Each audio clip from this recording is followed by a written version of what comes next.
And this lesson, as a matter of fact, will be something useful for writing.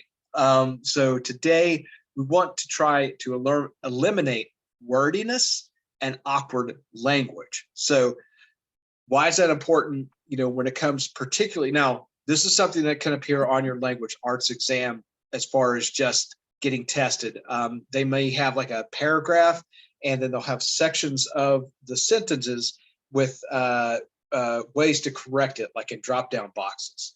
So you may be presented with this in just the grammar and language mechanics part of the language arts test. But it is also very important for your writing skills because, as I mentioned, right, you have a limited amount of time that you have to write. So being as concise as you can is going to help that. So eliminating wordiness, using too many unnecessary words, or sort of awkward sentence structure, and being more concise. That takes you a long way in helping to make sure that you're able to finish in that time frame. I graded hundreds, if not thousands, of papers in my time at OU as an instructor, as a teaching assistant. And you give students, especially in college, you give them a page number or a word count that they are supposed to reach, right? Write this 3-page essay on whatever topic. And you get maybe if you're lucky, 1 page of actual content. And then the rest is just filler. And, just using as many words as they can to draw out the page length or the word count, whatever it is. And that's something that I would rather have a student write me a 1-page, concise, clear essay than give me 3 pages of nonsense just to fill space. So let's take a look at our lesson here and see how that works.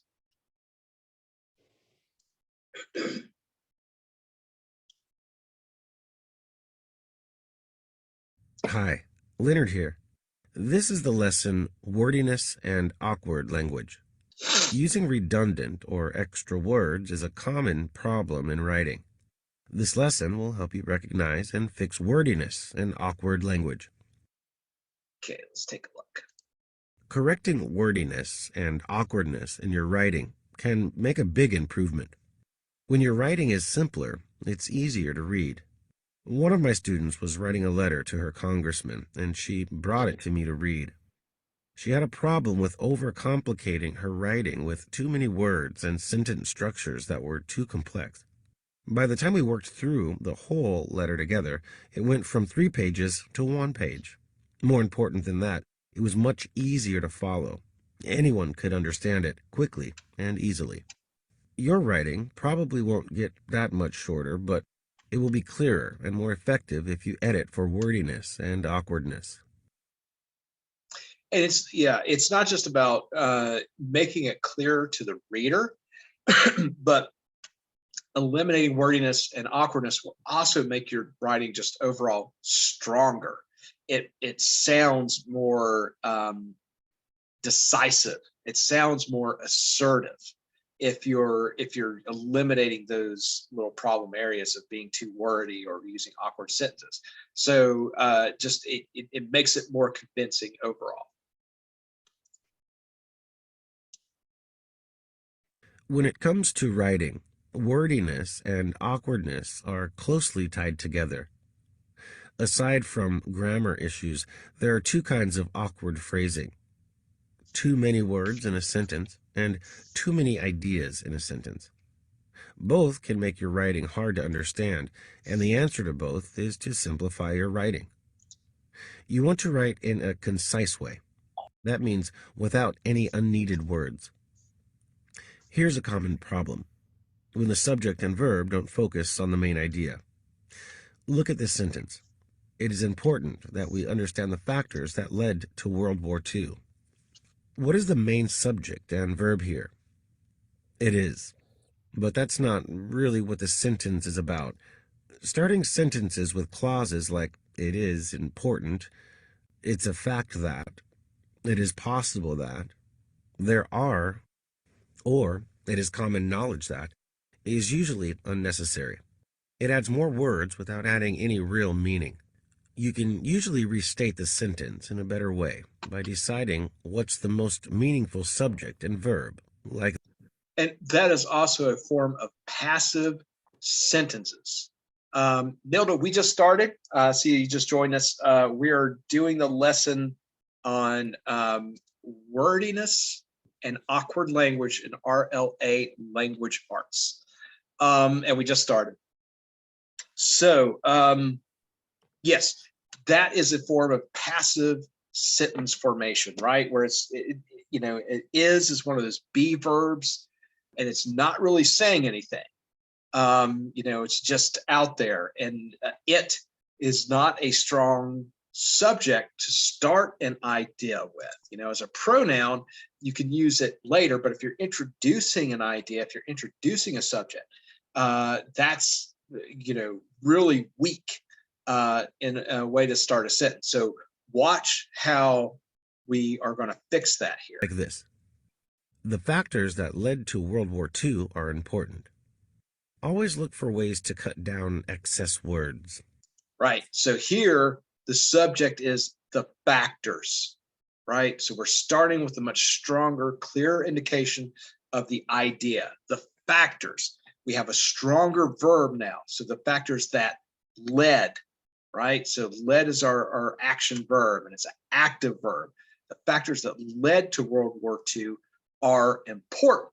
So now we have a much, much stronger sentence and a much, much stronger idea that it's conveying. You also might have too many ideas in one sentence. Try reading your writing out loud to find sentences that are confusing or just too long. Here's an example of a sentence with too many ideas. When we went to the Fantastic Theater, an old one that had been restored in the 1980s, where Cher once performed, we saw Hamilton. This sentence is confusing because it's got too many ideas jammed together. It's too complicated. Do you need all of the ideas? Some of them might be off topic, so be prepared to delete ideas that you don't need. Other ideas could be broken up into multiple sentences that are shorter and more focused. We saw Hamilton at a fantastic old theater. It was restored in the 1980s, and Cher performed there once. Do you think you can reduce wordiness and awkward language in your writing? Yeah, so you see, that's the other thing. Complex sentences, compound sentences, those are great, and you want to use them, but you don't want to make them too long. You don't want to have too many ideas included in there. And you can kind of think about it the way some people will just give you too many details and too many ideas, and they're talking way too fast. And that's the way a sentence like that comes across. Do I need all that information? Probably not. And is there a better way to present what I really want to include? So, here we break that into two sentences, and it's much clearer. So let's see here. We probably have a question next. What change would you make to this sentence? Right. So here, there are things I do well in terms of working around the house. So all we want to say, the idea there is just, I do some jobs around the house well, right? That whole terms in terms of working around the house. Why not just say working around the house, all right? I do some jobs around the house well. That's all you need to say. You see how much we eliminate there and make that idea less confusing. It's easier for the reader to consume, right, and digest that information. And it also takes us less time to write it and convey that information, which, as I mentioned, when it comes to your writing response, you want to keep it simple. So I do some jobs Great around job. the house Extra well. words like "there are" and "in terms of" don't add a lot to a sentence. The revised sentence communicates the same ideas more clearly. Yeah. All right.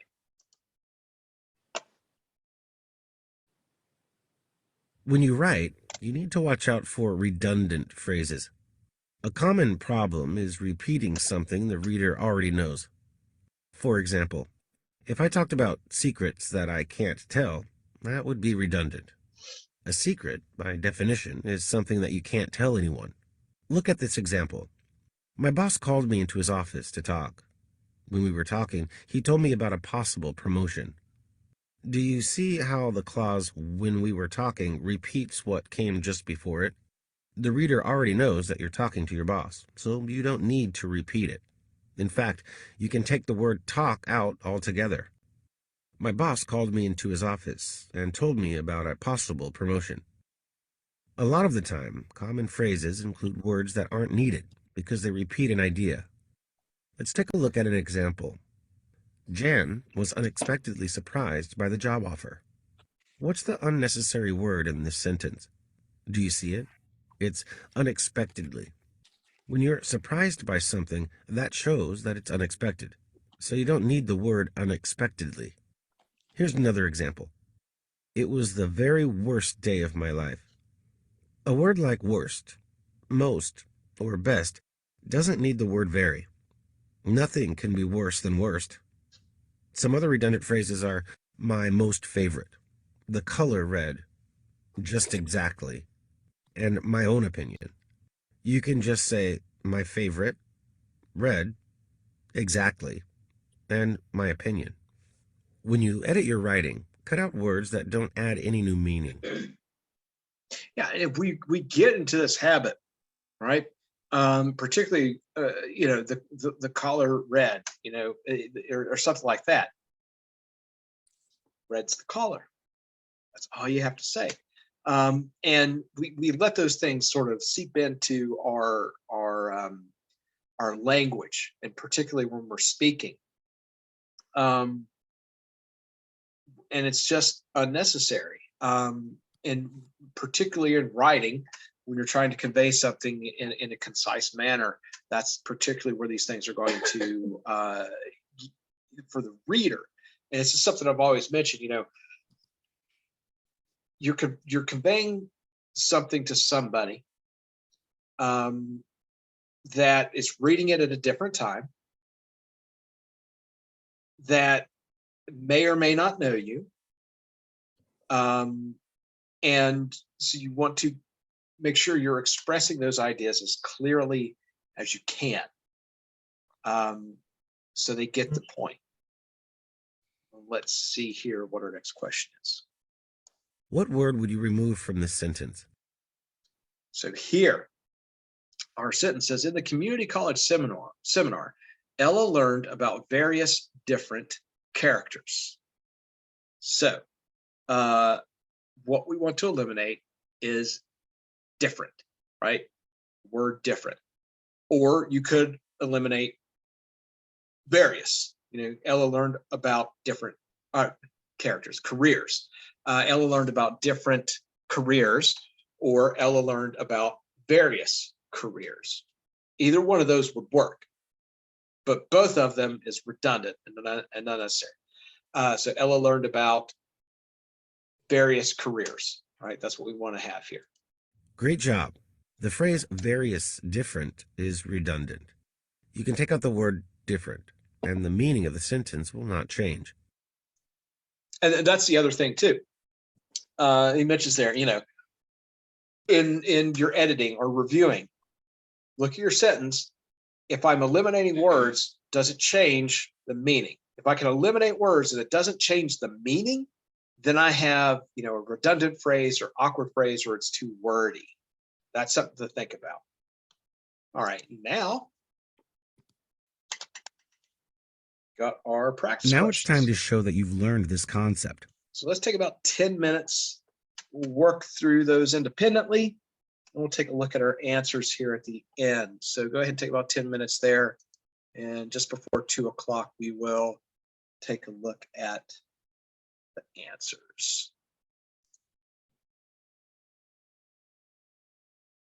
And I will pause our recording while we're doing that.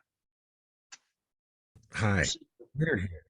This is the lesson Wordiness and Okay, so our first sentence here: photographs that were made of ordinary objects can sometimes be powerful when you look at them. The whole look at them thing is sort of implied because it's a photograph, and it's not necessarily that you are looking at them that makes it powerful, it's the subject matter. So how do we make that more succinct? How do we make sure that it's conveying the idea?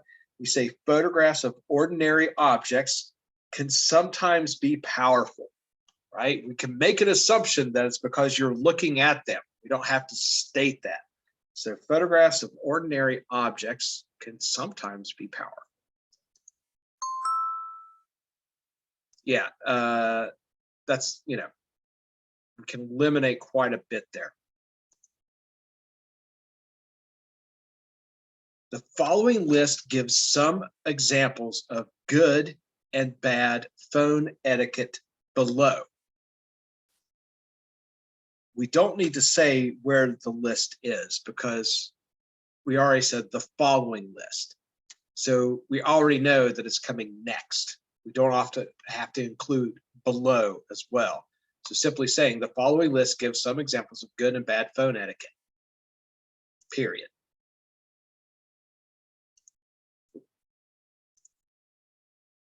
Number one, Nilda, was photographs of ordinary objects can sometimes be powerful.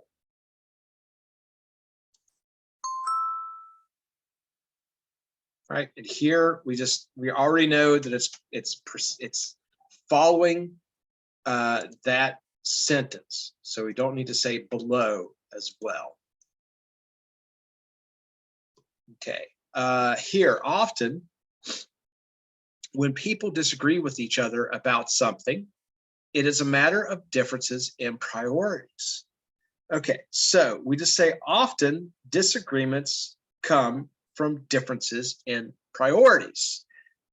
Disagreements happen between people, right? I mean, I guess you could have a disagreement with your cat, but as human beings, we tend to assume that a disagreement is between at least two people. So we don't need to say when people disagree. All we need to say is often disagreements come from differences in priorities. And we also eliminate that whole, it is a matter of differences in priorities, right? That's too wordy. We just say differences in priorities. That's all we need. Right? That's a whole complete idea there. And there's no change in the idea from what we had before with all those extra words and phrases to this, right?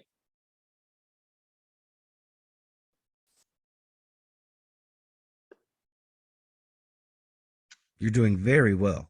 All right, let's keep going.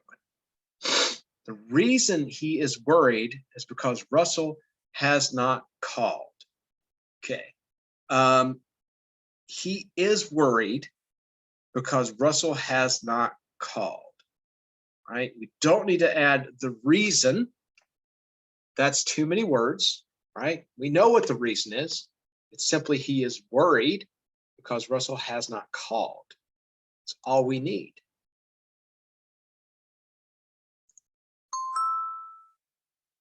Right, and as it says, the phrase, the reason is, and the word because are redundant. Because indicates a reason, right? Cause and effect. So preceding that sentence with the reason is redundant. So that's the other thing too. Redundancies may not occur next to each other. It can't, with redundant words, they'll usually be right next to each other, but redundant ideas could be anywhere in the sentence.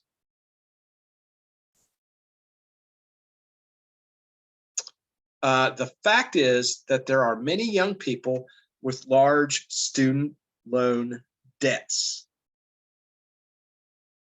Many young people have large student debts, right? The fact, well, this is the fact, right? Many young people have large student loan debts. We don't need to say the fact is that there are many, right? That is way too wordy. We don't need to introduce the fact by saying the fact is, fact of the matter, all that stuff. That is too wordy. And that's become really kind of standard in our language. We see that too often. Just say it. Many young people have large student loan debts. Here's another example of getting right to the point, right? It's much more direct. It's much more assertive. It's much stronger when I just say many young people have large student loan debts. And I'm not introducing it with this phrase that's unnecessary.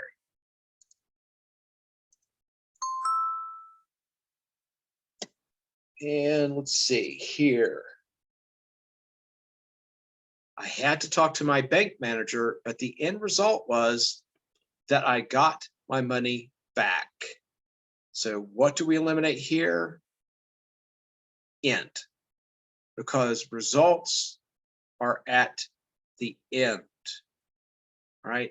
I mean, I guess you can have one in the middle somewhere, but typically, your conclusion, your result, the solution, it's at the end. So that's an unnecessary word, makes it redundant. Yeah. Final result, right? That's the same thing. The final result. Well, you just say result because it happens at the end. It does not make sense to let young children that are under 10 have their own cell phones. So we can kind of, are there older children under 10? Why are we stating young children and children under 10? That sounds like it's going to be the same group, right? So we put children under 10 should not have cell phones, right? Look how many words we eliminate with this sentence. It does not make sense to let young children that are under 10 have their own cell phones. And we say the exact same thing. We maintain that idea just by saying children under 10 should not have cell phones, right? Now we know that's what they mean by young children, right? We're getting specific and eliminating anything else. We don't need to say young children and children under 10. And we don't have to say it does not make sense, right? That's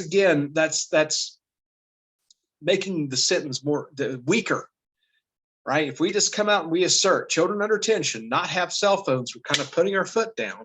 We're making it a much stronger statement.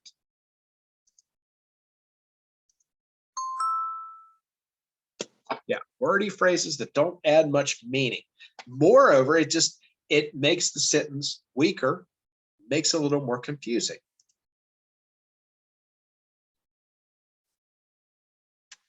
And the last one here.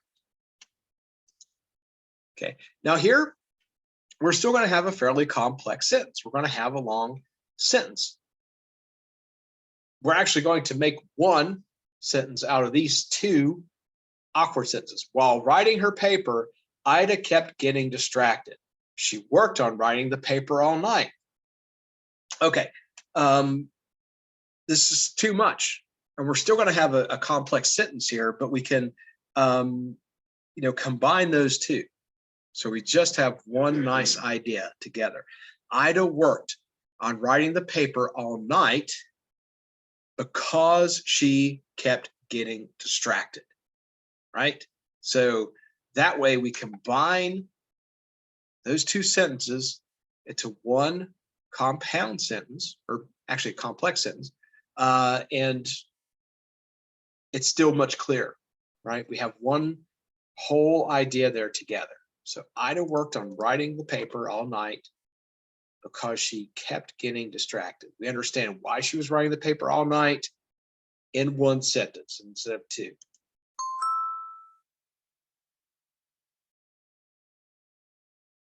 Yep, so the correct answer combines the sentences, drawing the best relationship between them in a clear way, eliminating unnecessary Do you think you can phrases. find and fix wordiness and awkward language? Sometimes it's hard to spot redundant or unnecessary words. That's what editing is for. Read through your writing carefully and look for places where words or ideas are repeated. Look for phrases that don't add a lot of meaning, like it is, or there are. And look closely at long sentences. Some long sentences are okay, but long sentences can also be confusing. Can you eliminate extra words? Can you break a long sentence up into shorter sentences? Can you just say it in a simpler way? Concise writing is clear and easy to read, and that's the goal. Yes. So, first off there, particularly with starting a sentence with that phrase, there is, there are, stuff like that. You'll probably be able to eliminate those. Starting your sentence with a very solid subject.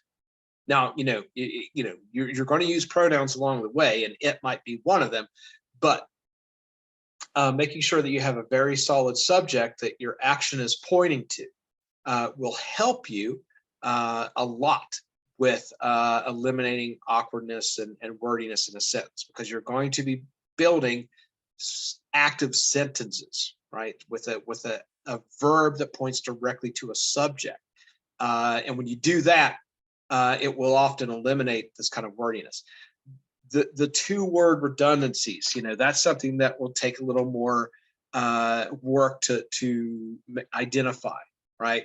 But if you're using an adjective or adverb, particularly, is it really enhancing the sentence, or are you making a redundancy?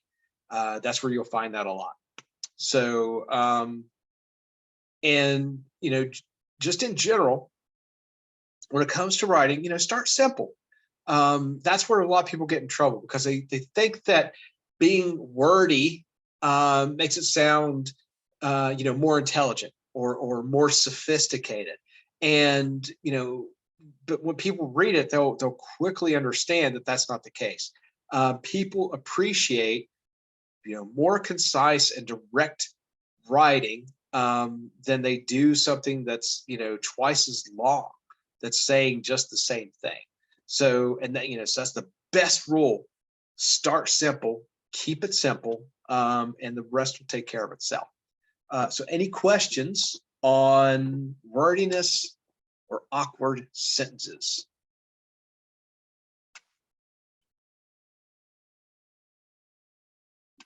All righty then. So we'll call it a day. Thursday, tomorrow, last day of the week, will be my last day. So we will do an RLA reading lesson, and we will do some more social studies practice. So I will see you guys at 12:15 tomorrow. All right. Bye-bye.